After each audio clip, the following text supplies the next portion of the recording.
నమస్తే. ఆంధ్రప్రభ భక్తికి స్వాగతం. నేను మహాలక్ష్మి.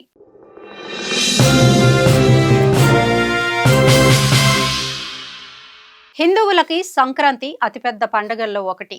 జనవరి 14న సూర్య భగవానుడు మకర రాశిలోకి ప్రవేశిస్తాడు. అందుకే ఈ రోజున మకర సంక్రాంతి పండుగను జరుపుకుంటారు. మకర సంక్రాంతి కేవలం పండుగ మాత్రమే కాదు. దీని వెనుక అనేక ఆధ్యాత్మిక ప్రత్యేకతలు ఉన్నాయి. ఈ రోజున సూర్యుడు మకర రాశిలో ఉత్తరం వైపు కదులుతాడు. హిందూ గ్రంథాల ప్రకారం ఈ కాలాన్ని దేవతల సమయంగా పరిగణిస్తారు. సూర్య భగవానుడు ఉత్తరం వైపు కదులుతున్నప్పుడు స్వర్గ ద్వారాలు తెరుచుకుంటాయని చెబుతారు.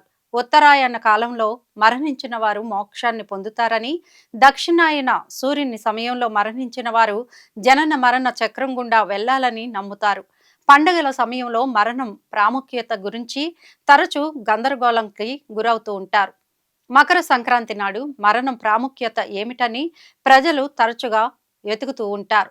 భీష్మ పితామహుడు కూడా మకర సంక్రాంతి రోజు కోసం ఎదురు చూసి ఆ రోజునే తన ప్రాణాలు విడవటం గమనార్హం.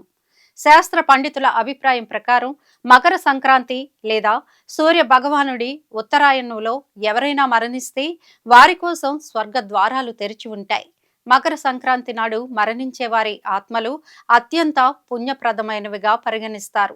అందుకే ఆత్మలు స్వయం చాలకంగా మోక్షాన్ని పొందుతాయి. వీటిని దేవుని రోజులుగా పరిగణిస్తారు. కాబట్టి మరణం తర్వాత ఆత్మ నేరుగా దేవుడి పాదాల వద్ద ఒక స్థానాన్ని పొందుతుందని విశ్వాసం. మహాభారతంలో భీష్మ పితామహుడి మరణం నుంచి దీన్ని బాగా అర్థం చేసుకోవచ్చు. భీష్ముడికి ఇష్టానుసారంగా మరణం అనే వరం లభించింది.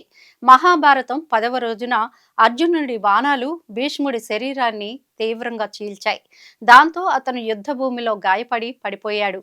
ఆ తర్వాత అర్జునుడు వేసిన బాణాల మంచం మీద భీష్ముడు పడుకుంటాడు. భరించలేని నొప్పిని అనుభవించాడు, కానీ మరణించేందుకు ఇష్టపడలేదు. ఎందుకంటే ఆ సమయంలో సూర్య భగవానుడు దక్షిణ దిశలో ఉన్నందున అతను వెంటనే ప్రాణాలు వదులుకోలేదట. శాస్త్రాల ప్రకారం సూర్యదేవుడు దక్షిణ దిశలో ఉన్న కాలాన్ని మరణానికి అనుకూలమైనదిగా పరిగణించబడదు. భీష్ముడికి ఈ విషయం తెలుసు. అందుకే ఆయన సూర్య భగవానుడు ఉత్తరం వైపునకు వెళ్లే వరకు వేచి ఉన్నారు. సూర్య భగవానుడు ఉత్తరం వైపునకు ప్రయాణం ప్రారంభించిన మకర సంక్రాంతి నాడు భీష్ముడు తన ప్రాణాలను వదిలారు. ఈ సమయంలో మరణించడం వల్ల ఆత్మ మోక్షం పొందుతుందని నమ్ముతారు. భీష్ముడి తన కోరిక ప్రకారం మరణం ఉండడంతో సంక్రాంతి వరకు వేచి ఉన్నారట. చూసారు కదండి, ఇలాంటి మంచి మంచి విషయాలతో మీ ముందుకు వస్తాం. చూస్తూనే ఉండండి ఆంధ్రప్రభ భక్తి.